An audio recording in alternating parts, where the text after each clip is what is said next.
Assalamu alaikum to all my dear students and my all respected viewers. How are you? I hope all you are fine. This is Professor Rao Muhammad Zahid Iqbal. Welcome back to the channel The Passion for Education. So guys, आज का हमारा topic है How we convert direct narration into indirect narration. So guys, जब भी हम direct narration से indirect narration में convert करते हैं तो हम 5 तब्दीलियां करते हैं। नंबर 1, सेट टू को टोल्ड में तब्दील करना। नंबर 2, कोमो को खत्म करना और डैट लगाना। And point number 3, change in pronoun, मतलब प्रोनाउन में तब्दीली। And point number 4, change in tenses, tense में तब्दीली। And point number 5, change in certain words, के मखसूस वर्ड्स में तब्दीली। सो गाइस, अगर आपके पास सेट टू आए तो उसे हम टोल्ड में तब्दील करते हैं। अगर आपके पास सेज टू आए तो उसे टेल्स में तब्दील करते हैं। अगर आपके पास ओनली से टू आए तो फिर आप सिर्फ टेल लगाते हैं। सो गाइस, इसे एग्जांपल से समझते हैं कि how we convert direct narration into indirect narration. So guys, हमारे पास एग्जांपल है, he said to me I am a teacher. He said to me I am a teacher. तो जैसा कि मैंने आपको प्रीवियस लेक्चर में भी बताया कि आपका जो फर्स्ट पार्ट होता है कोमा से बाहर, वो आपका रिपोर्टिंग स्पीच कहलाता है, और जो कोमस के अंदर होता है आपका मतलब पार्ट 2, वो आपका रिपोर्टेड स्पीच कहलाता है। सो गाइस, देखें कि आपके रिपोर्टिंग स्पीच में जो आपका सेट 2 है, इसे आप तब्दील करके चेंज करके टोल्ड में से इसे टोल्ड लगा देंगे। मीन सेट 2 को आपने टोल्ड में तब्दील कर देना है, क्योंकि हमारे पास फर्स्ट पॉइंट था जब हम डायरेक्ट से डायरेक्ट नरेशन करते थे। he said to me, he told me। Point number 2, comma को खत्म करना, तो कोमा को खत्म करके क्या लगाना था, डैट लगाया। he told me, कोमा को खत्म किया, that, he told me that।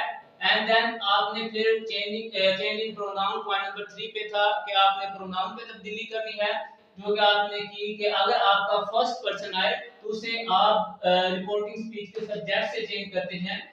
इधर आपका क्या जाएगा, ही। एंड देन फिर आप पॉइंट नंबर 4 था, चेंज इन टेंसेस, आपने टेंस में तब्दीली करनी है। अगर आपका इज एम आर आई, तो आप बात में तब्दील करते थे, तो he was a teacher. So guys, आज का हमारा टॉपिक था जी पॉइंट नंबर 1, 2 और 3 तक के सेट 2 को तब्दील करना। एंड पॉइंट नंबर 2 था हमारे पास कोमा को खत्म करके डैट लगाना। एंड पॉइंट नंबर 3 था जी चेंज इन मतलब प्रोनाउन, के प्रोनाउन में आप तब्दीली किस तरह से करते हैं। तो जस्ट हमने आज किया पॉइंट नंबर 1, पॉइंट नंबर 2 और पॉइंट नंबर 3 का। अब हम करेंगे जी table of personal pronoun. So guys, personal pronoun का टेबल कुछ इस तरह से है कि सब्जेक्टिव केस, सबसे पहले आपका आता है जी सब्जेक्टिव केस। सब्जेक्टिव केस के अंदर आपकी हालतें होती हैं, जिसके अंदर आपका फर्स्ट पर्सन, सेकंड पर्सन और आपका थर्ड पर्सन आता है। सो गाइस, नॉमिनेटिव केस कहते हैं फाइली हालत को, पोजेसिव केस कहते हैं हज़ाफी हालतें, ऑब्जेक्टिव केस मफूली हालतें, और रिफ्लेक्सिव केस को कहते हैं जी माकूस हालतें। So guys, first person, second person और थर्ड पर्सन। फर्स्ट पर्सन में आपकी जो है नॉमिनेटिव केस में वो आता है जी आई और वी, सेकंड में यू, थर्ड में ही, शी, इट और दे। सो गाइस, ये थी जी इसकी नॉमिनेटिव केस। इसकी पोजेसिव केस आते हैं जी आई, माय, मी, और ऑब्जेक्टिव में आ जाएगा, पोजेसिव में आया माय और ऑब्जेक्टिव में आ गया मी। आई, माय, मी, और माय सेल्फ जो है वो आपको होता है जी रिफ्लेक्सिव केस।